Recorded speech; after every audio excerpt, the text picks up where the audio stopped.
Welcome to Illuminati Silver. We tell it the truth about silver. Today is Monday the 2nd of December 2019, and we're reporting that against the odds, as seen on the weekend, gold and silver are down first thing this morning.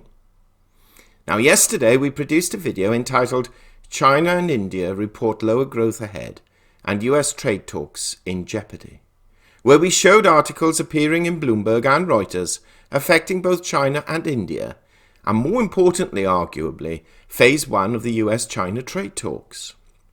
We indicated that we would have expected gold and silver prices to have actually risen slightly, not hugely, but slightly first thing this morning. But the opposite has occurred.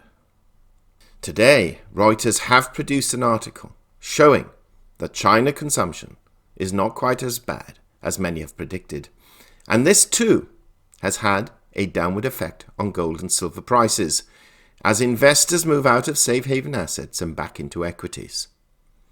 So let's take a look at this article, and especially to the extent it is painting a buoyant picture for China.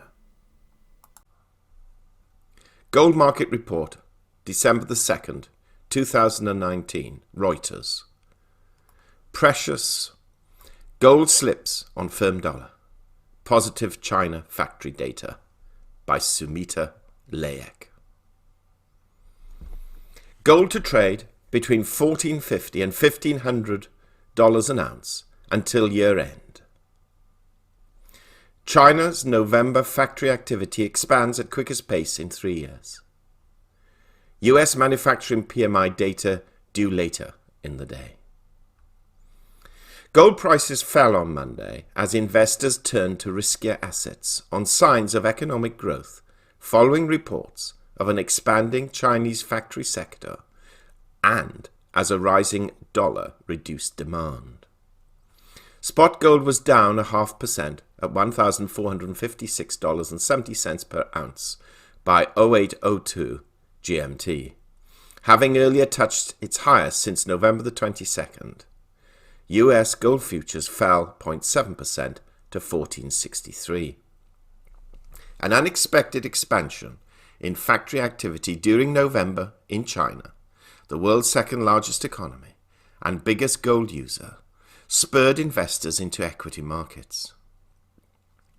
This followed official government data on Saturday that also showed an expansion. Quote, positive data from China creates an optimism that the Chinese market is improving. That gives people confidence to invest in riskier assets and in turn reduces the safe haven demand for gold, unquote, said Harish V., head of commodity research at Geojit Financial Services.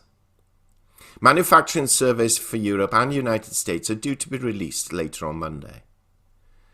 Investor demand for gold was further pressured by the rising dollar, which makes dollar-denominated gold more expensive for buyers using other currencies. The uncertainty around a resolution to the 17-month-old trade dispute between the United States and China has supported gold, with reports that a preliminary agreement has now stalled because of US legislation supporting protesters in Hong Kong and Chinese demands that the United States roll back its tariffs as part of Phase 1 deal. Quote, nothing particularly has really changed on the trade front from last week. The market remains in the dark about how things will progress. Investor appetite for gold is just waning a little bit on lack of direction, unquote, ANZ analyst Daniel Hines said. Gold has risen more than 13% this year, mainly due to the trade dispute driving demand for safe assets. Quote, the fundamentals are still quite supportive. This lull is not going to last too much longer. Maybe into year end, we will see gold prices recommit the uptrend we saw earlier this year, unquote, Hines said, adding, until then, gold will trade between $1,450 and $1,500. Spot gold may test a support at $1,455 per ounce, a break below which could cause a fall to $1,440, according to Reuters technical analyst Wang Tuao. Elsewhere, silver fell 1% to $1,685 per ounce, Platinum was down 1.3% to $888.50, and palladium was slipped 0.2% at $1,838. End of Reuters article. Interesting. One of the problems we all have to contend with are these differing reports which come out of China or those agencies reporting on trade with China. Sometimes the figures are incomplete, and sometimes outrightly inaccurate. However, there is no doubt that the trend is still down, and we can be confident, with China wishing to gain an even higher position on the world financial stage, it certainly wishes to paint as positive a picture as possible. This morning, gold is down some $8 at $1,455, and silver is down 16 cents at $16.86 at the time of writing. And yes, this situation could easily change. If a deal is struck with China, however, and announced early, then we will see gold fall below $1,450 and silver below $1,650. But we are not convinced as yet that such an announcement is likely, and in the absence of one, then gold and silver are likely to recover this morning's lost ground. By way of interest, the dollar index stands at 98.3, which is up 0.06, and European and Asian equity markets are also up this morning, ranging from 0.25% rise to 1%. What are your thoughts? Are we going to see gold and silver recover this morning's dip, or have they further to fall?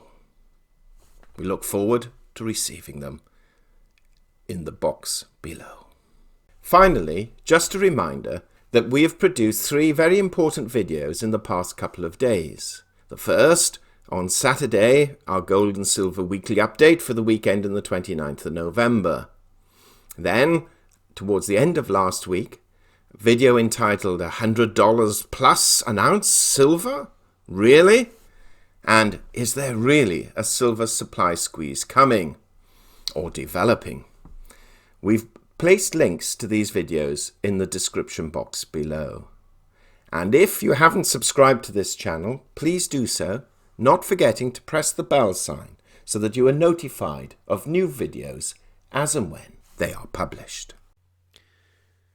We hope you have found this video interesting and informative, and if so, please give it a thumbs up and share it on social media.